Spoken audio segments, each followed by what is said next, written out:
uno como terapeuta reconoce que hay mucho esfuerzo para llevar a un niño a terapia. Nosotros no acompañamos solo a niños, yo acompaño a familias. ¿Qué le podrías decir tú a las mamás que saben que sus hijos tienen que ir a terapia y que no tienen tiempo? No hay trabajos que sean flexibles ante esta necesidad y cada vez que lo llevo a la pediatra o al neurólogo me dice, ya, pues, la terapia. Ser sincero también al momento de enfrentar un proceso terapéutico. Hoy día la telemedicina o la telesalud abre una ventana enorme y entonces como ¿qué puedo comenzar a implementar en mi casa? En el inicio del año escolar 2026 salen los teléfonos de los colegios. No, el desafío es la desintoxicación. Un niño siempre va a preferir el contacto humano versus el de una pantalla. ¿Lamentas que las pantallas hayan ocupado espacio de juego? Las odio con todo mi corazón. Es que encuentro que lo que nos han quitado es tanto. Hola, ¿cómo están? Bienvenidos a Comunivaliente. Mi nombre es María José Purches y en este espacio conoceremos a personas que se han caído, se han levantado y lo más importante han aprendido a vivir su propia definición del éxito. En este capítulo conversamos con Claudia González, la mujer detrás del Centro de Desarrollo Infantil Nido de 7 Colores. Hablamos de terapia ocupacional, de respeto a la infancia, neurodivergencias y de vivir con propósito. Dicho esto, conozcamos a la Clau. Claudia Lorena González Godoy. Me encanta partir con el nombre completo, con los dos apellidos. Sí, honrando al papá y a la mamá. Honrando a papá y mamá. ¿Cómo estás, Claudia? Estoy bien, contenta de este año. Ha sido un muy buen año personal y profesional. Oye, tú eres de las entrevistadas más motivadas que he tenido hasta ahora. Porque, ¿en serio? Sí, porque te contacté hace ya harto rato. Ajá. Te conté el proyecto y me dijiste, sí, obvio, qué honor, qué bacán. Y ahí he estado compartiendo también en tus redes sociales de esta invitación. ¿Cómo recibiste esto de participar en un podcast? Yo lo encuentro lo máximo. Mira, me pasó algo muy chistoso y es que me pidieron un saludo para una alianza de un jardín. Y lo encontré tan chistoso, así como... ¿En serio esto pasa? Y después cuando me dijiste lo del podcast, dije, oye, ¿en serio? Como, ¡qué famosa! ¡Qué famosa! La vida talquina. Y segundo, que me fascina el formato podcast. Yo lo consumo mucho. Escucho harto podcast, entonces como, oye, qué entrete estar en esto. Me encanta. Vas a escuchar tu propio podcast. Sí, y imagínate. Me gusta la comunicación, en verdad, me gusta. Y a propósito de comunicación, Claudia, la primera pregunta que tengo para ti es el Nido de 7 Colores, este Centro del Desarrollo Infantil que ya lleva 2 años, ¿no? Sí, 2 años. Sí. 2 años. ¿Cómo nace la idea de formar este centro que está llegando ya a cada vez más gente en redes sociales? Poco a poco ahí se está posicionando, se está dando a conocer tu nombre, el de los profesionales que trabajan contigo. Sí. Cuéntame de eso. Surgió, la verdad es que no surgió primero en mi cabeza como un centro. Okay. Yo solo pensaba como en volver a trabajar en infancia, en volver como a poder contribuir con familias. Ese era como mi sentido de cuando decidí dejar mi tiempo en docencia, que fue mi trabajo anterior. Y entonces allí dije como que por dónde sigo. Yo tenía ya muy claro que quería volver a trabajar con familias, pero me acerqué primero a los grupales de estimulación temprana, que es un formato que a mí me gusta mucho, y después de eso empecé a ver que había más necesidad de estos mismos niños. Entonces dije, sí, podría como seguir haciendo atención de terapia ocupacional, y a mi alrededor la gente me decía como, sí, ¿vas a hacer un centro? Y yo, no, voy a atender yo como terapia ocupacional, pero tenía que buscar un lugar. Claro. Y en eso de buscar un lugar, vi este sector aquí del Pichimapu, que 2 años atrás no era lo que está ahora. Me dije, aquí hay una buena oportunidad, pero con mucho temor. O sea, con mucho temor. Y así empecé siempre pensando como en terapia, fono, kine, y luego llegó nutrición y psicología. Mira, yo llegué a ti como entrevistada porque hicimos algunos contenidos juntas y yo particularmente hice un reel donde me refería a ti como terapeuta ocupacional porque estuviste atendiendo a nuestro hijo internamente me llegaron muchos mensajes cuando subí ese reel de personas que estudiaban la carrera de terapeuta ocupacional y que me decían, ella es seca, la admiro, fue mi profe.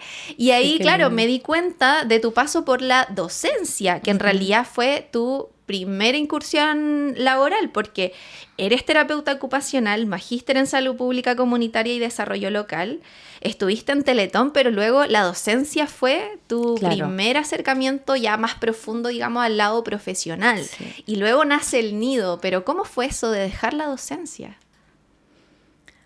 Fue difícil. Quizás como un poco haciendo el recorrido, yo entré, o sea, mi tiempo así como infanto fuerte fue en Teletón, pero en Temuco. Okay. Y ahí en paralelo siempre estuve haciendo docencia. Entonces, el tiempo de docencia para mí siempre fue como muy natural acompañar a otros. En primero, saber qué es terapia ocupacional y luego específicamente en el área infanto-juvenil. Y luego pasé cuando vino el estallido social, yo acepté un cargo, pero tenía más que ver con gestión que con docencia directa. Y entonces este cargo de gestión lo inicié 2 semanas antes que empezara la pandemia. Entonces, mucho de lo que yo hice en ese tiempo era algo todo muy nuevo, porque era otra situación de salud, era otra formación de educación, era todo lo que Chile todavía no había hecho en relación a la telesalud, telemedicina, etc. Entonces fue difícil, muy desafiante, aprendí muchísimo, pero ya después, como en la salida de la pandemia, dije, esto ha sido importante, yo sabía que era importante, ¿me entiendes? Y sé que es importante, pero había como, al final del día, como un vacío. Y traté mucho de darle la vuelta y decir como, bueno, este era un trabajo importante, era una buena jornada, era un trabajo seguro, pero finalmente no guardaba relación con lo que uno tiene para dar, ¿ya? Me esforcé un montón, intenté hacer lo mejor posible, pero no lograba tener como satisfacción. Eso es como, creo que lo más potente para generar el cambio. Y además se mezclan con que en ese tiempo veíamos poco a los estudiantes, con que finalmente las titulaciones fueron 2 años después. Entonces como que el refuerzo positivo era bien a largo plazo. Claro. Era bien a largo plazo y mucha demanda, porque, o sea, constantemente teníamos que estar como resolviendo problemas. Pero en ese momento estabas 100% dedicada a eso, o sea, nada de niños 100%, ni atenciones. 100%, porque, claro, antes de este cargo sí seguía atendiendo niños, pero vino la pandemia, ahí solo estuve en esto, y nació mi sobrina. Ya, y eso fue como esto es lo que amo. Eso fue, o sea, como esto quiero hacer, o sea, es lo que me fascina hacer. Sí. Y entonces cuando ella nació, fue en octubre del 2020, entonces todo el 2021 seguí trabajando, pero el 2022 ya estaba como inquieta, hasta que ya al 2023 decidí mi renuncia. Oye, que heavy igual, porque desde la pre-entrevista estuve analizando también tu historia, viendo información acerca de ti y de tus apariciones en algunos artículos de prensa también, en varios proyectos en los que has estado participando. Y me doy cuenta de que se veía una carrera muy consolidada como docente, como coordinadora, este prestigio que también desarrollaste a nivel de tus propios alumnos. Y soltar eso tiene que haber sido igual súper duro, porque al final el construir esta marca, que es el Nido 7 Colores, que hoy día uno puede verla como, claro, una gran marca, o al menos una marca que está en vías a consolidarse, igual es difícil, es emprender básicamente. Entonces, tirarte a la piscina de que cero... no es primera vez. Ah, ok. No es primera vez. Yo trabajé en Temuco, y de Temuco decidí tomarme un año sabático. Y ese era un tremendo piquero, porque también tenía un buen cargo, también estaba como en una situación como que había logrado también estabilidad, pero necesitaba ir a conocer otras cosas. Y entonces me tomé ese año y luego llegué a Talca. Okay. Entonces no es como la primera vez que me cambié de ciudad o que me cambié de trabajo. O sea, eres una mujer arriesgada. Yo creo que valiente. Muy bien. Valiente. He reconocido que es como una de mis características. Te mueves por convicciones. Pero no lo percibí antes. Ya. Que lo percibo, yo creo que este año... Porque las terapeutas también vamos a terapia. Y tras terapia, fue como, ¿qué reconoces de ti? Soy valiente. Mira. Soy valiente. Y puedo como... No me dan miedo los cambios. No me dan miedo los cambios. De chica también me tocó cambiarme de ciudad. Yo cuando chica viví en la Isla de Pascua, 7 años, 8. Y después nos cambiamos a otra ciudad. Por el trabajo de mi papá había que cambiarse después a otra ciudad. Entonces, como que conviví siempre con el que uno no estaba permanente en un lugar. Perfecto. Y ya el 2022, entonces, se comienza a construir esta cuenta, Nido 7 Colores. Básicamente como por guardar el nombre, me dijiste. Sí. Y ya en 2023 esto empieza a concretarse como un proyecto, como un emprendimiento. Sí. Cuando empezaste nuevamente a vincularte con la familia, a atender a tus pacientitos, ¿con qué te encontraste? Primero con que nadie me conocía y no tenía por qué conocerme. Ok. Porque, claro, como que uno dice, pucha, ya estaba como con hartos años de experiencia, pero eso no significa mucho si no tienes redes. Entonces no conocía ni a los pediatras, ni a los neurólogos, ni a nadie que estuviera vinculado mucho a la salud, sino que solo a la docencia. Y segundo, con que hoy día las cosas se hacen de otra manera. Que el establecer redes, claro, está en esto que nos conocemos, pero también hay un montón de gente que conozco ahora por redes sociales y nunca nos hemos visto. Y también con este mundo de emprendedores, con el que me costó identificarme en un primer momento. Yo como que iba como terapeuta, no como emprendedora. Y con los papás, con las familias, yo creo que lo más hermoso de este tiempo es ver cómo participan los papás. Porque años atrás, 10, 20 años atrás, uno siempre veía a la mamá como principal cuidadora y como la que más iba a estar presente en el proceso terapéutico, pero yo hoy día tengo un montón de papás que son los que están en el fondo liderándolo y no hay juicio respecto a que porque es uno es el otro. O sea, se entiende que dentro de la dinámica de la familia sí lo deciden. Pero eso me ha impresionado mucho. También muchísimo los retrasos del lenguaje que venían de la pandemia, muchos, y el aumento enorme de neurodivergencia. También que en el fondo hoy día hay más sospecha, hay más diagnóstico, ¿cierto? Más diagnóstico temprano. Eso diría yo que es como lo que... ¿Y cuál es tu mirada respecto a lo que se está diciendo respecto de las neurodivergencias? Porque hay varias miradas. Tenemos este grupo de personas que dice que hay un sobrediagnóstico, que por lo tanto hay diagnósticos errados, que hoy día todo el mundo es neurodivergente. Por otro lado, que casi que algo están comiendo los niños que hoy día están teniendo estas neurodivergencias, casi como que fuera como una especie de pandemia de neurodivergencia. Y por otro lado está la gente que hoy día, las familias sobre todo, que están hoy día abordando hijos, niños y niñas con alguna neurodivergencia, claro. Y que también se están dando cuenta que hay una cuestión hereditaria que no se abordó antes. ¿Cómo lo ves tú hoy día? ¿Cuál es tu mirada sobre eso? Yo veo dos cosas. Una, de que antes habían muchos casos que no eran diagnosticados porque había menos conocimiento y los diagnósticos eran muy tardes. Entonces sí creo que hoy día hay más conocimiento y eso permite llegar más a tiempo y que hay más diagnóstico. No considero de ninguna manera que sea una moda, como en algún momento se ha hablado, y que eso ha causado mucho daño también en las familias, porque es como, ¿cómo podemos decir que esto puede ser una moda? Lo ¿cierto? veo todos los días. Ya, eso es como lo primero, que sí creo que hoy día hay mucho más diagnóstico. Y segundo, sí creo que pueden haber también, y que esta palabra también es necesaria decirla, también pueden haber dificultades en reconocer, en distinguir entre dos diagnósticos. Entonces pareciera que todo es un diagnóstico, pero podrían ser unas 3 opciones. Claro. Entonces discernir entre esas opciones requiere tiempo y y requiere como acompañamiento terapéutico también. Entonces, el diagnóstico que está hecho como rápidamente, creo que a veces sí podría tener algunas dificultades porque los niños cambian un montón en los 6 primeros años.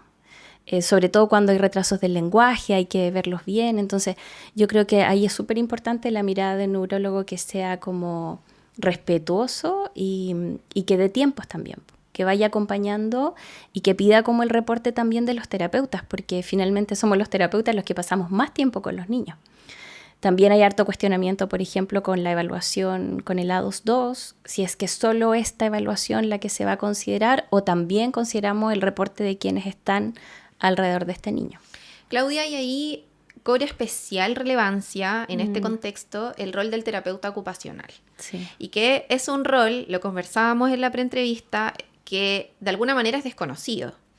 Y ahora más conocido, o sea, cuando yo estudié, olvídate, nadie sabía lo que era terapia ocupacional. Pero hablaba de incluso un hecho contingente que ocurrió hace no mucho tiempo, de Karen Paola, esta chica que trabaja en televisión y que es muy conocida, que estuvo en un tratamiento psiquiátrico y ella, cuando sale de este tratamiento, explica en un reel que está muy agradecida por los terapeutas ocupacionales, los profesionales que le enseñaron de manualidades.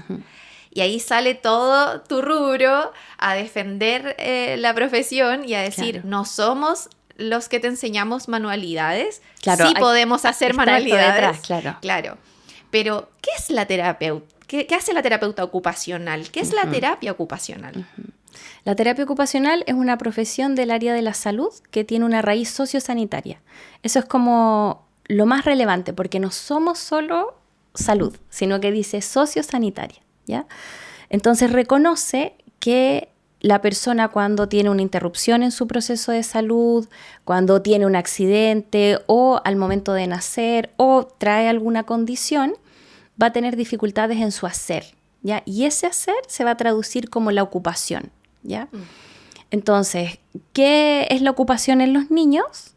El jugar. Entonces, por eso somos tan insistentes en cómo juega el niño, ¿ya? Porque eso es lo que el niño hace todo el día. Sus actividades de la vida diaria, que está la alimentación, que es de lo que más uno va como escuchando, si es que te vistes o no, el control de esfínter, que es el tema ahora del verano, ¿cierto? Y también cómo es su desempeño escolar. Esas son como las ocupaciones. Y hay una cuarta que es súper importante, que es la participación social. Cómo mi hijo se relaciona con los otros, ¿ya? Entonces, el terapeuta ocupacional necesita obviamente tener estos antecedentes de salud. Nosotros estudiamos mucho de salud. Pero además, cómo me relaciono en el mundo con otros, con mi familia, con mis pares, en la comunidad, ¿ya? Y el terapeuta puede trabajar en todo el ciclo vital. Entonces puedes trabajar desde el niño, pero voy a pasar por el adulto mayor y por el área física, por el área de salud mental. Por eso a veces puede ser confuso que uno dice, chuta, ¿y terapeuta también en psiquiatría adulto? Sí, también. ¿Terapeuta en el IST, en el Hospital del Trabajador? Sí, también. Oye, pero súper importante igual hacer esta aclaración.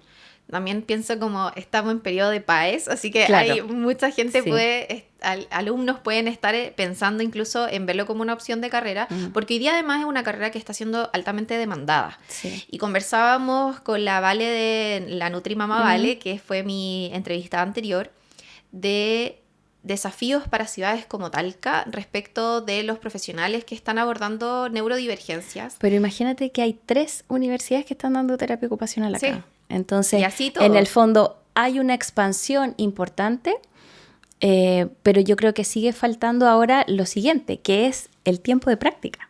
Exacto. El tiempo de práctica profesional, porque en el fondo tú logras un razonamiento clínico que va a avanzar después de 5 años. Y después viene otro tramo y así.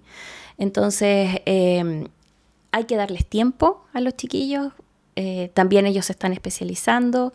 Están haciendo lo que corresponde, pero no es un proceso que podamos acelerar. De la noche a la mañana, que podamos acelerar. Pero la formación hoy día, al menos para la región del Maule, está. Y hay otro tema que también abordamos que tiene que ver, y que de alguna manera también lo tocaste, con que estos profesionales se vayan vinculando entre ellos. la Vale nos decía, claro, yo soy nutricionista y para mí es súper importante hacer equipo con el neurólogo que está tratando al niño, con la derivación a la terapeuta y hacer equipo. Y yo creo que muchos papás que tenemos niños con diagnóstico nos pasa que vamos a neurólogo en alguna parte, vamos a terapeuta por otro lado y al final como que nunca convergen las miradas de todos estos profesionales. Y ahí te quiero preguntar porque en el nido se está dando esto de que tienes un equipo multidisciplinario de profesionales y que finalmente se está dando esta posibilidad que no es tan común en ciudades como Talca de poder atender a tu hijo con por lo menos profesionales que tú sabes que se conocen. Y que se van a conectar, Sí, que se van claro. a reunir, que van a definir un objetivo Pero en común. ¿tú cuando lo creaste lo viste como desde esa mirada o simplemente se dio? No. Como siempre está la mirada del equipo. Como mi formación fuerte fue en Teletón. Lo que más te deja Teletón es como darte cuenta de que tú solo es súper difícil que puedas como acompañar a una familia porque la familia es lo más complejo. O sea, nosotros no acompañamos solo a niños, yo acompaño a familias. Y estas familias tienen niños. Y mi compromiso es con la familia. Entonces, que un profesional pueda abordar una familia es altamente complejo. O sea, nunca vas a lograr ver todas las dimensiones. Hay que verlo en equipo.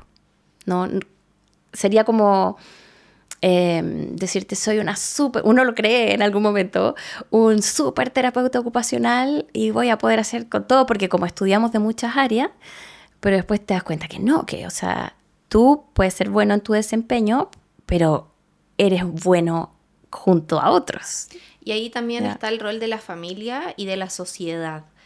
Y ahí quiero que ojalá me puedas profundizar en qué está pasando hoy día con las familias en relación a abordar las necesidades de los niños. Estoy pensando en mamás que tienen trabajos altamente demandantes, en papás que también están trabajando, o sea, papá y mamá trabajando, redes de apoyo cada vez más débiles. ¿Cómo estás viendo que se está configurando la familia hoy en día en torno a las nuevas necesidades de los niños de hoy? Hay un filósofo que habla de la sociedad del cansancio. Sí. Yo creo que estamos ahí en medio y efectivamente a esta altura del año además hay mucho cansancio y por eso mismo los procesos terapéuticos no pueden ser tan largos, ¿ya?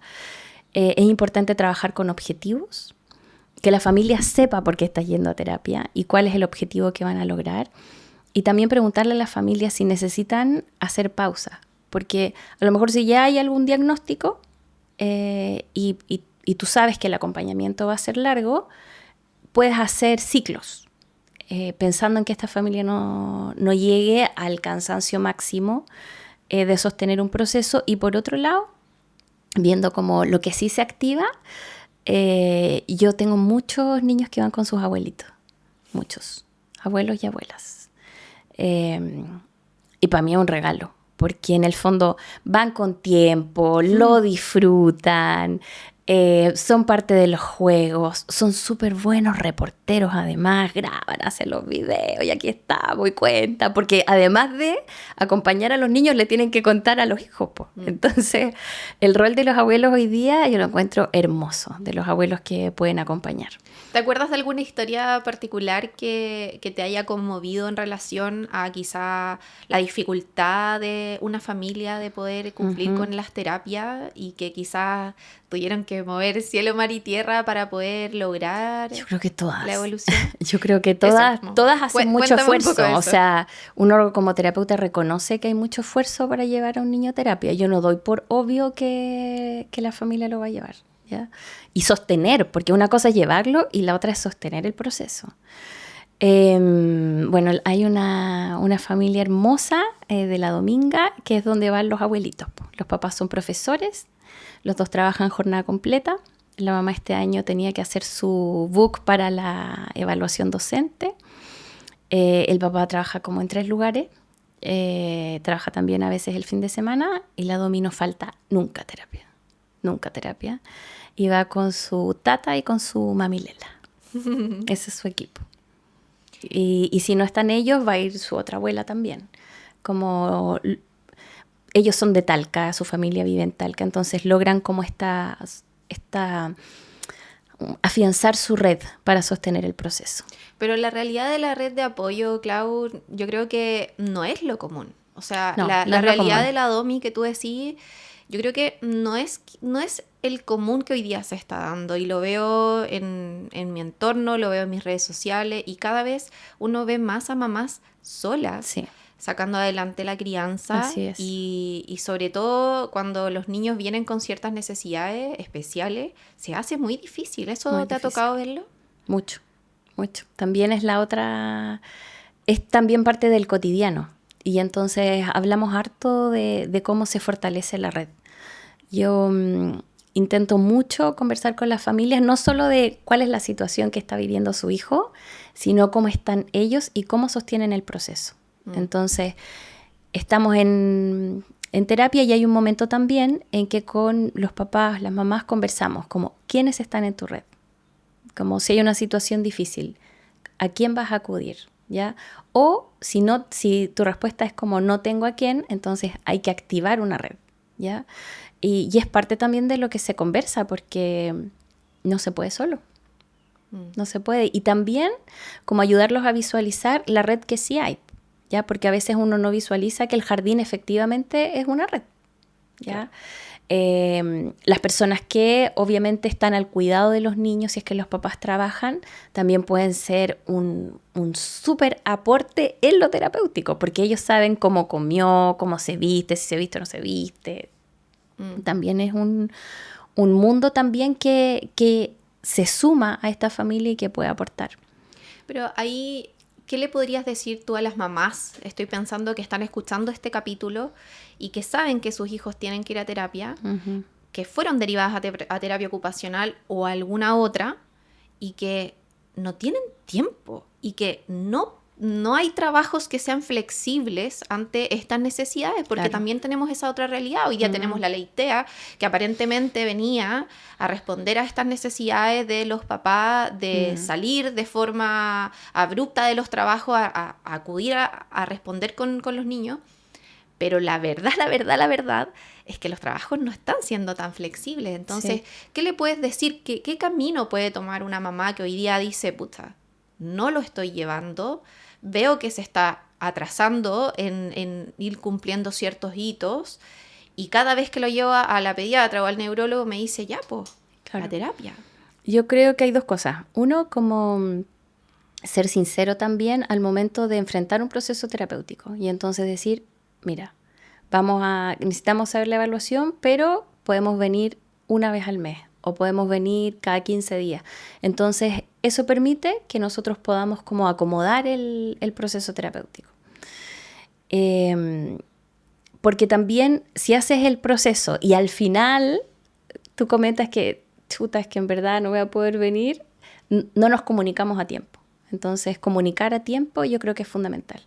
Y segundo, que hoy día la telemedicina o la telesalud abre una ventana enorme. Entonces, si es que no puedes llevar a tu hijo presencialmente, sí puedes tomar una orientación. Tú como papá, tú como mamá, eso sí lo puedes hacer. Y entonces, como, ¿qué puedo comenzar a implementar en mi casa? ¿Ya? Por ejemplo, con el tema de ahora del control de esfínter que me ha pasado justo estas 2 últimas semanas, mi primera entrevista es online, como vamos a saber qué pasa. Y con esto vamos a hacer un plan. Y ahí vamos a decidir si el niño necesita ir a terapia, porque a lo mejor solo necesita ajustes en la casa. ¿Ya? Entonces yo diría que el primer paso es como abrirse a una orientación. Y esa orientación puede ser a distancia, en el fondo. Puede ser también efectiva. Recuerdo cuando comenzamos a trabajar algunos temas juntas, me acuerdo que una vez me contaste de un niño o niña, no recuerdo, que estaba abordando contigo el tema de los cumpleaños. Sí. Y que tú me dijiste que con ese niño te diste cuenta también de la necesidad de que los espacios que hoy día están funcionando para niños, estamos pensando en cafeterías Stay and Play, en centros de cumpleaños, centros de eventos donde hay niños, también se hagan parte de todos estos procesos terapéuticos. porque qué frustrante debe ser, y ahí esa es la pregunta que te quiero hacer, cuando hay un compromiso de la familia, hay un compromiso profesional, pero finalmente ese niño se va a enfrentar a una sociedad que no necesariamente lo va a incluir con todas sus necesidades. Esa es la participación social, po. Y en la participación social estamos todos. No depende solo de la familia, no depende solo del terapeuta, depende de todos. Entonces, en la medida que podamos como llegar a esos otros espacios y también como profesionales darnos cuenta que en el fondo yo sí tengo que llegar a esa cafetería, sí tengo que llegar al lugar donde se celebran cumpleaños. Y tengo que decir, oye, sé esto, te lo comparto, como esto sí pudiese ser mejor. ¿Pero hay apertura, Claudia? Yo creo que sí. Yo creo que sí. Al ¿De menos, verdad tú la ves? De verdad, o sea, yo he tenido al menos como 2 contactos con un lugar de cumpleaños que ellos me pidieron, porque tuvieron el caso de una niña con autismo que hicieron la celebración, o sea, la familia pagó por esta celebración y la niña finalmente no pudo participar. Entonces ellos se sentían como con mucha frustración y querían saber qué hacer. Entonces hicimos un protocolo de celebración de cumpleaños. Y ahora una cafetería de Constitución también me pidió como poder asesorarlo y en el fondo hay apertura, po. Hay apertura. A lo mejor no son cosas que se cuenten tanto, claro, pero yo creo que sí hay mayor sensibilidad porque los que están emprendiendo tienen niños también. También se están dando cuenta de que sus niños tienen necesidades o ven la necesidad de otro niño. Y entonces, estamos cansados, pero no insensibles. Ah, ya. Sí. Pero entonces, ¿qué está pasando con todo lo que uno ve? Quizás ahí hay un sesgo en las redes sociales de mamás que se enfrentan a discriminaciones. Estoy pensando en jardines, colegios. Sin ir más lejos, mi entrevistada anterior ya era el 3er colegio para su hija. ¿Qué pasa también con los sistemas educativos, que es el lugar donde más nuestros niños pasan tiempo? Sumamente complejo. O sea, primero que el sistema educativo convencional es muy complejo.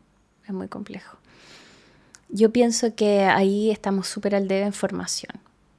Como han aumentado, claro, están los proyectos de integración escolar, hay más profesionales, pero finalmente también hay muchos más profesores que tienen más niños en sala con otros desafíos y no necesariamente, obviamente yo reconozco que hay una voluntad de querer hacerlos parte, pero no necesariamente tienen como la capacitación en la neurodiversidad. Entonces, creo que eso puede ser un área que sí se puede como aportar y mejorar, específicamente en los jardines, en las escuelas. Yo cada vez que voy a un jardín, las educadoras quieren saber qué más hago, cómo lo ayudo. O sea, no es como desde la indiferencia o no es desde como, no, sino como siempre con una actitud de qué más puedo hacer. Entonces, yo creo que también el rol de todos los que trabajamos apoyando procesos terapéuticos, no solo terapeutas ocupacionales, también nuestro rol está en la comunidad. O sea, como si yo me quedara solo en mi box, no voy a tener impacto. Yo tengo que ir al jardín, voy al colegio, voy a la casa de cumpleaños, voy al café, sí, voy a la peluquería también. Eso. Porque en el fondo en esos espacios mis niños están con dificultades. Oye, ¿y qué mensaje le darías a los papás que hoy día se están enfrentando de pronto en los espacios educativos con estas neurodivergencias que son quizás tan poco comprendidas desde un punto de vista de un papá que no necesariamente tiene un hijo con necesidades especiales y que ese hijo se va a relacionar con un otro que de pronto sí las tiene? ¿Cómo desde tu mirada también vamos tratando de educar a toda esta sociedad que finalmente en un futuro quizás van a ser cada vez más niños como, digo, neurodivergentes? ¿Qué mensaje les darías tú a esos papás?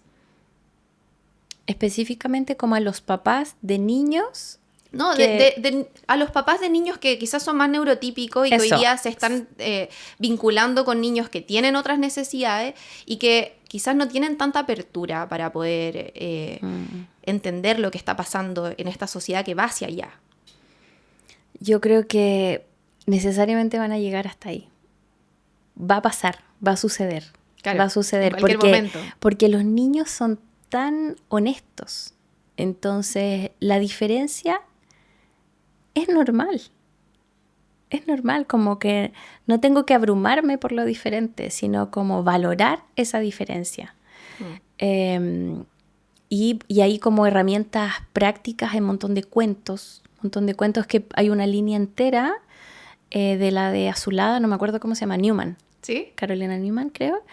Que habla y que expone cómo podemos ser tan distintos, pero compartimos el mismo espacio, y no como desde la perspectiva de derecho, que también pudiese ser, sino que desde la perspectiva de que todos habitamos el mismo espacio, ¿ya? Y en el fondo vamos a encontrarnos. Lo natural es que nos encontremos, no que nos desencontremos.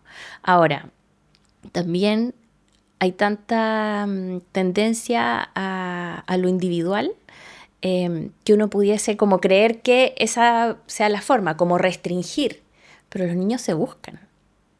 Los niños se buscan. Yo tengo que darle herramientas a mis hijos para saber cómo relacionarnos, pero no restringirlo, sino que mostrarle cómo. Y es lo lógico, que es nuestro ejemplo. En el fondo, si yo saludo a mi conserje, mi hijo lo va a saludar. Pero si es que no, si es que yo soy amable, mi hijo lo va a aprender, ¿ya? Como adultos nosotros somos el modelo. Y ahí hablábamos también que como papás se nos vienen muchos desafíos, y hay uno particular que no quiero que no lo toquemos, y que tiene que ver con la prohibición del uso de los teléfonos en los colegios o en los centros educacionales. ¿Cuál es tu mirada acerca de eso? Me encanta, estoy fascinada. Lo publiqué ayer, no, estoy fascinada. Yo años atrás había comprado el libro de esta educadora de párvulos que lo lidera. Sí. No me acuerdo. Lo ubico perfecto. Se llama como Atrapado por las pantallas. Atrapado por las pantallas, sí. Ya. Hace 2 años. Y era mi monotema. Fue antes del nido, porque estaba saliendo de la U, estaba mi sobrina y yo ahí dándole al tema de las pantallas, porque ya en ese tiempo, 2 años atrás, estaban como todas las consecuencias en términos de lo que provocaba en el cerebro, que es lo mismo que la adicción. Sí. Provoca lo mismo. Entonces, entendiendo eso, el impacto en un desarrollo en un cerebro que está en desarrollo, es lo cuático. Pero ¿cuál es tu mirada acerca de los desafíos que se nos vienen? Porque no es fácil. Hoy día tenemos niños que están realmente atrapados en las pantallas, que de la noche a la mañana, esto ya parte en el inicio del año escolar 2026, salen los teléfonos de los colegios. No, el desafío es la desintoxicación. Ese es el desafío, hacer planes de desintoxicación de pantalla. Disminución del consumo, empezar a disminuir la cantidad de horas hasta que ya se pueda retirar. ¿Qué va a pasar? Porque esos planes de desintoxicación me imagino que no son tan fáciles en niños que están altamente expuestos. Yo creo que van a haber hartas manifestaciones conductuales, como desde lo socioemocional, porque finalmente cuando estás adicto a algo, tu cerebro está funcionando de otra manera. Entonces vas a querer eso que es tu refuerzo inmediato. Pero creo que es necesario y que en el fondo, aunque cueste, lo tenemos que lograr. Y el desafío para nosotros adultos, porque en el fondo hay que ser consecuentes, porque lo que no es consecuente, el niño no lo puede integrar.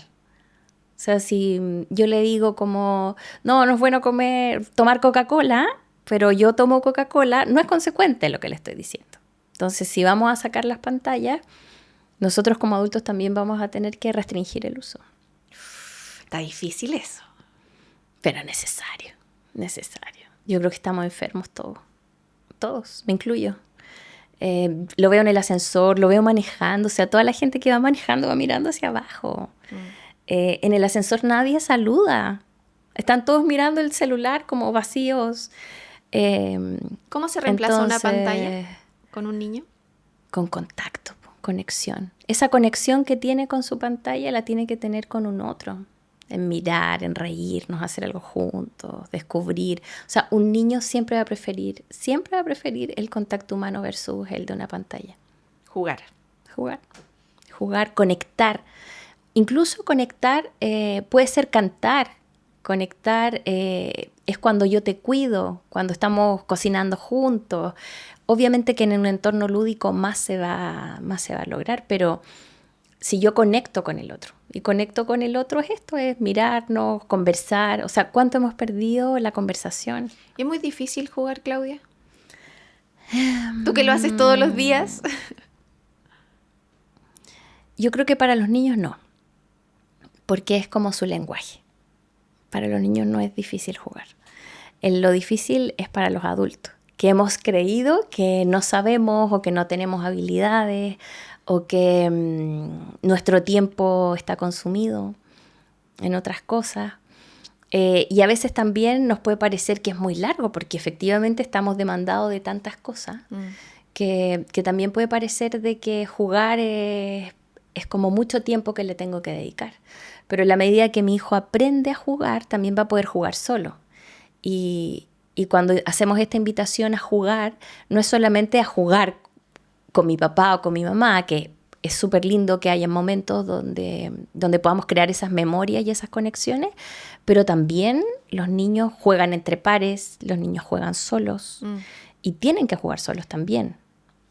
Entonces, como crear entornos, yo creo que eso es como la mirada que tenemos que tener, tal como pasa por entre tú en los restaurantes o en los cafés familiares. Es que tú creas un entorno que facilita el juego. ¿Lamentas que las pantallas hayan ocupado espacio de juego? Las odio con todo mi corazón. Las odio. Es que encuentro que lo que nos han quitado es tanto. Es tanto y como la intromisión y la apertura que le dimos, el espacio que se le dio. Específicamente en la pantalla interactiva es como la más malévola, siento yo. O sea, la pantalla de la televisión, obviamente que si tienes la tele encendida todo el día tampoco está bueno, pero la pantalla en la que tú interactúas, esa es la adictiva. El scroll. El YouTube también, si lo estoy cambiando, que puede ser la tele o en el tablet. Obviamente que los niños van a aprender igual. Van a aprender igual y no es que va a haber un desfase respecto a sus habilidades de la virtualidad, sino que llegaron como a ocupar todo el espacio, todo el lugar. El último tema que quiero tocar contigo, Claudia, es el programa Creciendo Juntos de Gendarmería en el Centro Penitenciario Femenino de Talca, lo que me parece que te vuelve una mujer demasiado power. Me encanta lo que estás haciendo en la cárcel de Talca y creo que es muy importante que todo el mundo lo sepa porque es una población, una parte de la población que probablemente no todo el mundo está dispuesta a trabajar con la dedicación que... Además, afortunadamente me ha tocado escucharte hablar acerca de esto y me quiero quedar con un extracto de lo que dijiste en una charla donde se abordó este programa y dijiste, si un niño sabe que fue amado, que fue cuidado, independiente de sus circunstancias, puede tener una mejor salud mental. Siempre será un escudo saber que su mamá, incluso en su peor momento, sí lo cuidó. Sí. Es el vínculo. El vínculo es lo que nos va a llevar a una mejor salud mental para todos. Pero sabemos tan poco de eso, porque a veces pareciera que el vínculo es como tener una relación, pero el vínculo es estar cuando estás en tu peor momento. Así se evalúa el vínculo. O sea, cuando estoy en mi peor pataleta, estoy en mi peor momento, mi mamá se sigue quedando a mi lado para calmarme, para acompañarme. Y lo que se da en este programa del Creciendo Juntos es que, bueno, mujeres que están cumpliendo una condena o están en espera de su condena, están viviendo su peor momento. Ellas están viviendo su peor momento y a pesar de eso, estar disponibles para otros. Quieren ser mamás y vivir su maternidad.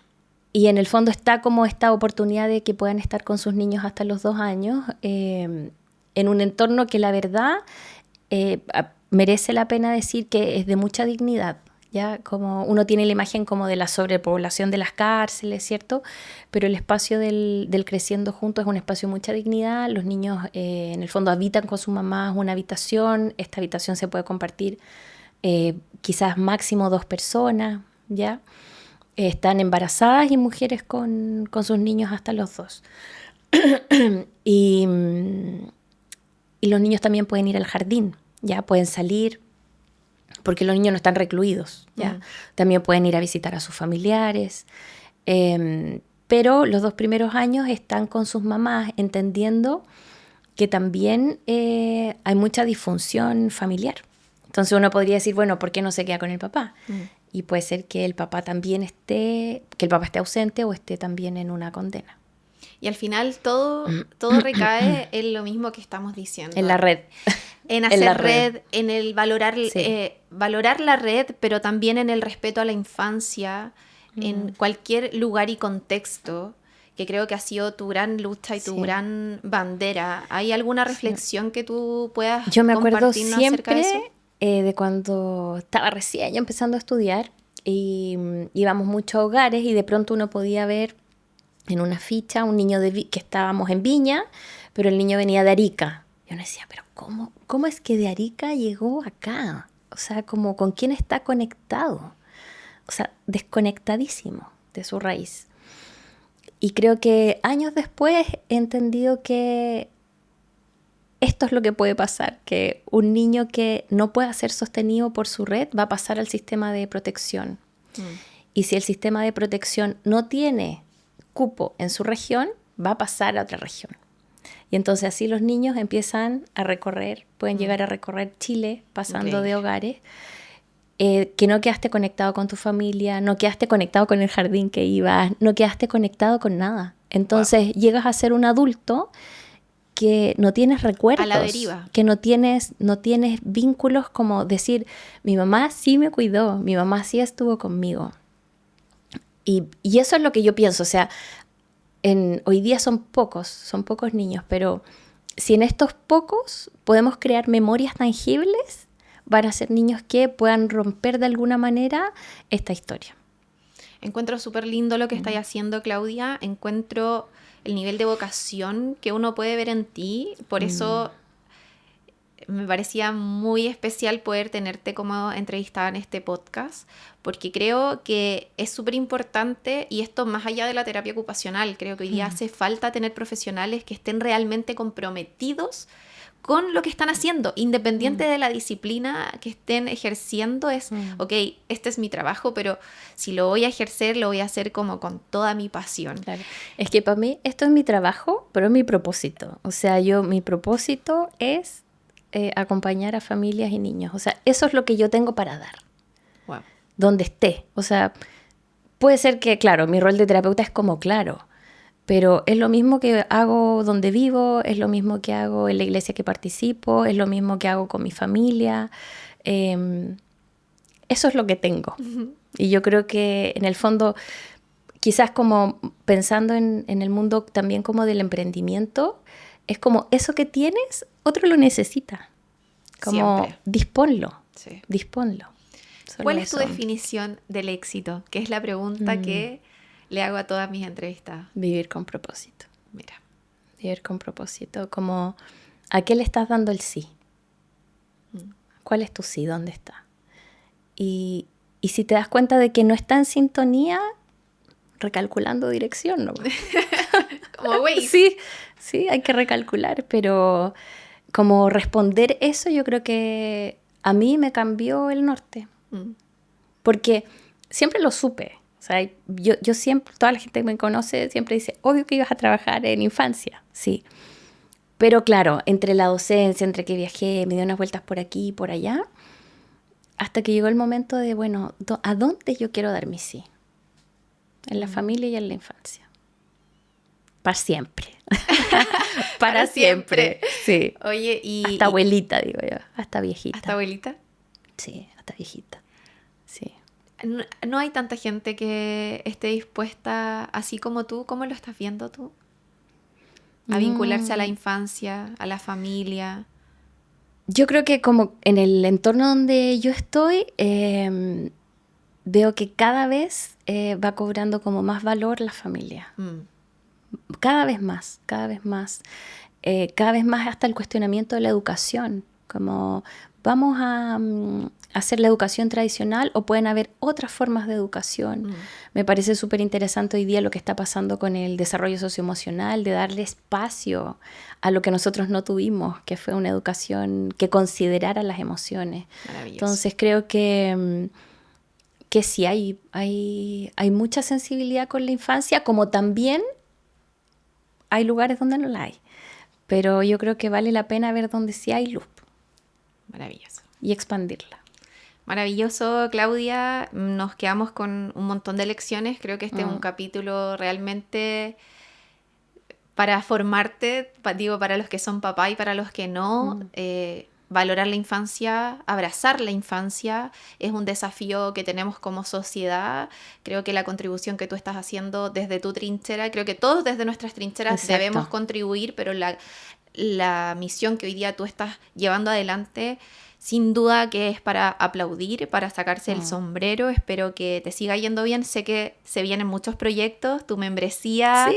que a ver si cortito nos puedes contar acerca de esa membresía, Eso está lindo. Para que la gente se pueda sumar también. Mira, me pasó el año pasado que hubo familias de Estados Unidos y de Singapur que me contactaron porque eran hermanas o familiares de algún ex estudiante y habían tenido guagua y querían saber cómo iban sus bebés. Entonces yo, ya, vamos por telesalud, hicimos una conexión y me empecé a dar cuenta que se repetía un patrón y era que las mujeres latinas se estaban sintiendo muy solas en el primer año de sus bebés. Y después empecé a ver más que esto se repetía y yo quería expandir también el nido. Y entonces pedí como una asesoría y ahí surgió esta idea de poder hacer una membresía para mujeres latinas, independiente del lugar donde estén. Pueden ser de Talca, de otro lugar de Chile, de Europa, de Estados Unidos, de donde estén, y que quieran compañía en el primer año de su bebé. Bacán. Eso es. Lo encuentro maravilloso. Sí, estoy, pero así que chochísima. Te vaya muy bien. Gracias. El mayor de los éxitos, es tremenda misión, es tremendo propósito. Así es que, nada, muchísimas gracias por estar con nosotros en este podcast. A ustedes. Sin duda que eres una mujer... Cumplí mi sueño. De estar en un podcast. Y valiente. Y si llegaste hasta aquí y escuchaste el capítulo completo de la Claudia, te dejo invitado a que puedas suscribirte al canal de YouTube, también a Spotify, a conocer también a las otras entrevistadas que han estado aquí conversando con nosotros, contándonos sus historias comunes y valientes. Nos vemos.